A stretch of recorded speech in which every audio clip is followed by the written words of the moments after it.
Hi all, welcome back to the channel. இன்னைக்கு sweet corn வச்சு ஒரு ரெசிபி பார்க்கலாமா? இதுக்கு வந்து ஒரு கப் ஸ்வீட் கார்னை வந்து நல்லா வாஷ் பண்ணிட்டு லைட்டாக சால்ட் ஆட் பண்ணி ஒரு 5 மினிட்ஸ் பாயில் பண்ணி எடுத்துக்கிறேன். அடுத்து ஒரு பவுலில் மைதா ஸ்லரி ரெடி பண்ணிக்கலாம்.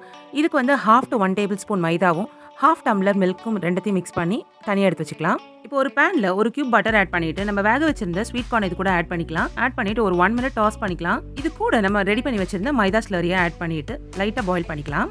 இந்த மைதா ஸ்லரி ஆட் பண்ணிட்டு திருப்பி ஒரு 1/2 டம்ளர் மில்க் ஆட் பண்ணிக்கலாம். ஆட் பண்ணிட்டு red chilli flakes, mixed herbs, oregano இதெல்லாம் ஆட் பண்ணிக்கலாம். ஆட் பண்ணிட்டு லைட்டாக வதக்கிக்கலாம். இப்போ உங்கள் டேஸ்ட்டுக்கு ஏற்ற மாதிரி சால்ட் ஆட் பண்ணிட்டு ஒரு 1/2 டேபிள் ஸ்பூன் போல் பிளாக் பெப்பர் பவுடரும் ஆட் பண்ணிக்கோங்க. காரம் ஜாஸ்தியாக வேணும்னா இன்னும் கொஞ்சம் ஆட் பண்ணிக்கோங்க. இப்போ இது கூட 1 to 2 tablespoon grated cheese add பண்ணிக்கோங்க. ஆட் பண்ணிட்டு ஸ்டவ் ஆஃப் பண்ணிக்கலாம். இப்போ நம்ம பிரெட்டை டோஸ்ட் பண்ணிட்டு இது அதுக்கு மேலே வச்சு சர்வ் பண்ணலாம். உங்களுக்கு வேணும்னா கொரியாண்டர் லீவ்ஸும் ஆட் பண்ணிக்கோங்க. இந்த ரெசிபி எப்படி இருந்துச்சுன்னு கமெண்ட் பண்ணுங்கள். நீங்களும் இதை ட்ரை பண்ணி பாருங்கள்.